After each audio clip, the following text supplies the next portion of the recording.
दोस्तों आपका पहला जो मेन पेपर है हिंदी का, उसके लिए हमने अभी तक 5 नंबर वाले जो क्वेश्चन है जो आपके बुक वाले होते हैं उनके वेरी वेरी इंपॉर्टेंट क्वेश्चन करा दिए हैं। साथ ही साथ में जो 5 नंबर का निबंध वाला क्वेश्चन आता है वो भी कराया जा चुका है। उसके बाद हमने पत्र लेखन और साथ ही साथ में विज्ञापन को भी कवर कर लिया है। साथ ही साथ हमने क्वेश्चन जो 3 नंबर वाले आते हैं यानी सेक्शन बी के very very important selected question already channel पे अपलोड कर दिए हैं। इतने सारे वीडियोस आपके चैनल पे अपलोडेड हो चुकी हैं। हमने इसकी पूरी प्रिपरेशन कर ली है। सेक्शन बी के भी क्वेश्चन कैसे आते हैं वो आपको बताया गया था एक वीडियो में, वो भी ऑलरेडी अपलोडेड है। अगर अभी तक आपने इन सब चीजों को नहीं देखा है तो जा करके देख लीजिए। कई बार आप ही के कमेंट आते हैं तो मुझे खुद से उसको जो है आपको लिंक शेयर करना पड़ता है। फिलहाल सारी वीडियोस ऑलरेडी अपलोडेड हैं, आप वहां से देखिए। बात आती है अब व्याकरण की, तो अब हम सेक्शन में स्टार्ट कर रहे हैं हिंदी व्याकरण, जिसमें से आज का जो टॉपिक रहने वाला है वो है अव्यय। बात यह है कि 1 नंबर का ही क्वेश्चन आता है, ये निश्चित है, सिर्फ 1 नंबर का ही आएगा। हो सकता है इट मे बी कि ये आए भी ना, क्योंकि वो क्वेश्चन पेपर बनाने वाले पर होता है और ये एमसीक्यू में आता है। अब आप इसी बात को सुन करके हल्के में लेकर के स्किप करके मत भाग जाइएगा, क्योंकि उन बच्चों के लिए तो ये बेहद खास हो जाएगा जो 80 में 80 मार्क्स हासिल करना चाहते हैं। क्योंकि 1 नंबर अगर गलत हुआ तो 80 में से भाई 79 पे ही अटक जाओगे, है ना। इसलिए आपको समझना पड़ेगा, किसी दूसरे पे वो बच्चे डिपेंड भी नहीं करते, किसी पे किसी सहारे के मोहताज नहीं होते, तो उनको खुद से ही तैयार करना होता है। उनके लिए ये वीडियो है।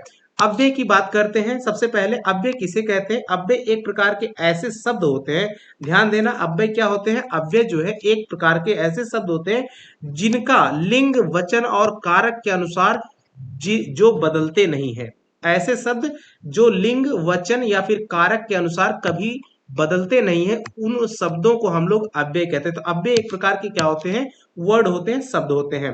जैसे एग्जाम्पल के तौर पे आज, कल, ही और अरे, ये सब चीजें हैं। फिलहाल अब बात करते हैं अव्यय के मुख्य प्रकार। कई बार एमसीक्यू में पूछ लेता है कि अव्यय के मुख्यतः कितने प्रकार होते हैं, तो 5 प्रकार के अव्यय होते हैं, याद रखना।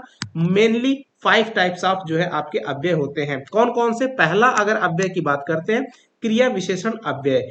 इसका मतलब क्या है, इसको आप कैसे पहचानिएगा, समझिएगा। क्रिया विशेषण अव्यय ऐसे शब्द जो क्रिया की विशेषता बताए, ठीक है, जो क्रिया की क्या करे, विशेषता बताए, उसको हम लोग क्रिया विशेषण अव्यय कहते हैं। कुछ एग्जाम्पल आपके सामने, जैसे वह आज आएगा। वह कब आएगा? तो वह आज आएगा। यहाँ पे एक्शन वर्ड कौन सा है आपका? आएगा।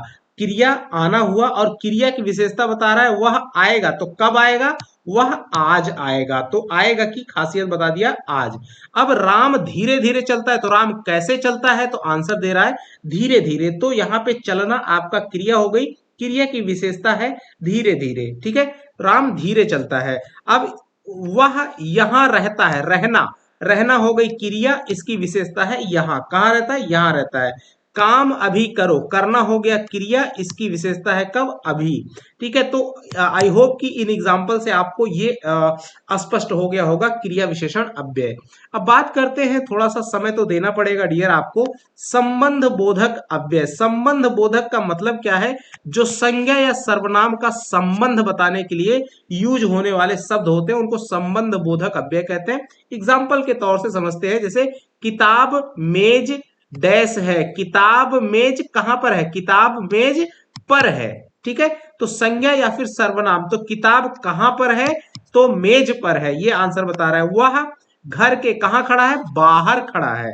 तो यहां पर आपको जो रिलेशन बताने वाले शब्द है, जैसे नदी कहां है? पुल के नीचे है। तो ये जो है इसका रिलेशनशिप बताने वाले शब्द है। यहाँ पे जो पर आया है, बाहर है, नीचे है, ये सब आपके कैसे अव्यय है? संबंध बोधक अव्यय है, याद रखना। अगला है समुच्चय बोधक अव्यय। ये क्या बताते हैं? जो शब्दों या फिर वाक्यों को जोड़ने का काम करते हैं। ऐसे शब्द जो 2 या 2 से अधिक शब्दों या फिर वाक्यों को जोड़ने का काम करते हैं, सिंपल होता है, समुच्चय बोधक अव्यय कहलाते हैं। जैसे राम और श्याम, तो यहाँ पे और आपका क्या हो जाएगा? समुच्चय बोधक अव्यय। वह पढ़ता है लेकिन खेलता नहीं है, तो पढ़ता है एक सेंटेंस, खेलता है दूसरा। अब उसको जोड़ दिया लेकिन से, तो लेकिन आपका क्या हो गया, समुच्चय बोधक। याद रखना, मेहनत करो ताकि सफल हो सको, तो यहाँ पे और, लेकिन, ताकि, ये सब कैसे अव्यय है, समुच्चय बोधक अव्यय। चौथा बात करते हैं विस्मयादि बोधक अव्यय। इसकी सबसे बड़ी खासियत रहती है, इसमें या तो बात को बढ़ा चढ़ा करके बोला जाता है या कोई आश्चर्यजनक बात होती है। इसमें एपोस्ट्रॉफी साइन यानी विस्मयादि बोधक चिन्ह लगा रहता है, जो कि इस तरह से होता है, आप सभी को पता होना चाहिए। इसकी सबसे बड़ी खासियत रहती है, जैसे अरे तुम यहाँ, जैसे देख करके किसी को अचानक से आपको याद आया और आपने कहा अरे तुम यहाँ, तो अरे जो आश्चर्यचकित होकर के बोला वाह बहुत अच्छा, कितना सुंदर दृश्य है, हाय, है ना, मेरी गलती हो गई। तो इस तरीके से अरे, वाह, हाय, ये सब क्या है, विस्मयादि बोधक अव्यय है। अब बात करते हैं निपात। निपात को कई बार हम ध्यान नहीं देते, लेकिन ये भी एक अव्यय का टाइप है। ये क्या होता है, जो वाक्य में जोर या फिर भाव बढ़ाने वाले शब्द, ऐसा शब्द जो किसी सेंटेंस में जोर दे करके किसी चीज पे जोर देने के लिए यूज हो, है ना, या उसके भाव को बढ़ाने के लिए यूज हो। जैसे वही लड़का सफल हुआ, वही लड़का सफल हुआ ही, है ना, सफल हुआ ही, यहां पर ही पे जोर पड़ रहा है। मुझे तुमसे बात करनी ही है, ठीक है, वह आएगा ही नहीं, वह आएगा ही नहीं, तो यहां पर ही और ही नहीं, ये कैसे एग्जाम्पल है, निपात के एग्जाम्पल हैं। तो चलिए अब बात करते हैं अव्यय पहचानने की सबसे सिंपल ट्रिक्स की। तो ऐसे शब्द जो बदले ही नहीं, या फिर शब्दों या सेंटेंस को जोड़े, पहली बात, या फिर किसी चीज पे जोर देने वाले शब्द हो, या फिर कोई कंडीशन बताने वाले शब्द हो, वो आपके अव्यय कहलाएंगे। इस पहचानने की सबसे सिंपल ट्रिक है। चलिए अब क्वेश्चन के आधार पर हम लोग कैसे जो है क्वेश्चन को करेंगे आसानी से। निम्न में से कौन सा शब्द समुच्चय बोधक अव्यय है? समुच्चय बोधक अव्यय का मतलब क्या होता है, जो दो शब्दों या फिर दो अलग अलग वाक्यों को जोड़ने का काम करता है। यहां पे देखिए हमने देखा था समुच्चय बोधक अव्यय, जो दो शब्दों या फिर वाक्यों को जोड़ने का काम करता है। तो जैसे यहां पर जोड़ने वाला शब्द कौन सा है, धीरे धीरे नहीं, यहां पे ये सही आंसर क्या हो जाएगा, अथवा, इसका, है ना, ये या फिर ये, तो अथवा यहां पर सही करेक्ट आंसर होगा समुच्चय बोधक अव्यय।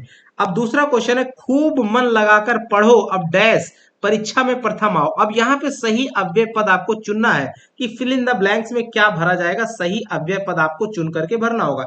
ऐसे क्वेश्चन ही आते हैं बोर्ड एग्जाम में आपके, है ना। तो खूब मन लगाकर पढ़ो ताकि, खूब मन लगा करके पढ़ो ताकि आप क्या हो जाओ, परीक्षा में पास हो जाओ। तो अब यहाँ पे जो ताकि है, क्वेश्चन ये है, ये ताकि किस प्रकार का अव्यय है, ताकि किस प्रकार का अव्यय है, आपको कमेंट बॉक्स में जरूर कमेंट करके बताना है। ऊपर में अगर जिसने देखा होगा वो जरूर तुरंत 100% सही आंसर करेगा। ताकि किस प्रकार का अव्यय है। अगला क्वेश्चन है, यदि तुम परीक्षा में सफल होना चाहते हो डैश परिश्रम करो, सही अव्यय पद इसमें भी चुनना है, तो परिश्रम करो, क्या हो जाएगा, तो परिश्रम करो, करेक्ट आंसर क्या बन जाएगा आपका, तो। अगला क्वेश्चन है, विद्यालय घर से क्या होगा, निकट है, दूर है, दूरी सटा, तो क्या हो जाएगा सही आंसर, विद्यालय घर से दूर है, सही अव्यय पद क्या होगा, दूर। बात करते हैं अगला क्वेश्चन है, पता नहीं वह डैश चला गया, पता नहीं वह यहां चला गया, वहां चला गया, पता नहीं वह तब चला गया, नहीं, पता नहीं वह कब चला गया, पता नहीं वह कब चला गया, सही आंसर क्या होगा, कब। बात करते हैं अगला क्वेश्चन, वह मेहनत करता है इसलिए, इसलिए क्या कर रहा है, जो एक एक सेंटेंस और ये दूसरा सेंटेंस दोनों को जोड़ दिया, तो ये कैसा है, आपका अव्यय पद चुनना है, तो इसलिए इसका अव्यय पद होगा। और ये कैसा अव्यय है, इसलिए और हो गया, या हो गया, इसलिए हो गया, अथवा हो गया, ये आपका समुच्चय बोधक अव्यय हो गया, दो सेंटेंसेस या शब्दों को जोड़ रहा है। अगला क्वेश्चन है, मेहनत करो ताकि सफल हो सको। यही क्वेश्चन मैंने ऊपर भी पूछा था कि इसमें कौन सा रेखांकित शब्द में कौन सा अव्यय है, ताकि में आपको बताना है कौन सा अव्यय है। तो आपके लिए यह क्वेश्चन है, चूंकि मैंने ऊपर ही इसी को पूछा हुआ है, तो इसमें से कौन सा वाला सही होगा आपने उसको बताना है। ये सही नहीं होगा, मैं इस क्वेश्चन की बात कर रहा हूं, यहाँ पे मार्क करने का मतलब ये है ना। अगला क्वेश्चन है, वाह, वाह देखते ही समझ में आ गया, अचानक से कुछ बहुत अच्छा लगा, तो हमने कहा वाह कितना सुंदर दृश्य है, तो इसमें रेखांकित शब्द में कैसा अव्यय है, तो विस्मयादि बोधक अव्यय है। अगला क्वेश्चन है, श्याम भी विद्यालय गया, इस वाक्य में अव्यय पद कौन सा है, तो श्याम भी, तो भी क्या कर रहा है, प्रेशर दे रहा है, जोर दे रहा है, तो यहां पर अव्यय शब्द क्या हो जाएगा, भी, ऑप्शन नंबर डी। और 10वां क्वेश्चन है वह घर के बाहर, तो यहाँ पे क्या कर रहा है, वह घर के बाहर खड़ा है, तो रेखांकित शब्द जो बाहर लिखा हुआ है यहाँ पे देखिए ये संबंध व्यक्त कर रहा है, ठीक है, किसके साथ में, संज्ञा या फिर सर्वनाम के साथ में, तो यहाँ पे सर्वनाम है आपका, तो इसके साथ रिलेशनशिप वह कहाँ है, बाहर है, ठीक है। तो यहाँ पे इसका क्या आंसर हो जाएगा, संबंध बोधक आपका अव्यय का एग्जाम्पल है। तो आई होप कि ये वीडियो आपके लिए काफी मददगार साबित होगा, कैसा लगा जरूर बताइएगा। मिलेंगे अगले ऐसे ही ग्रामर के जो व्याकरण के वीडियोस हैं उनके साथ में, तब तक के लिए नमस्कार, जय हिंद दोस्तों।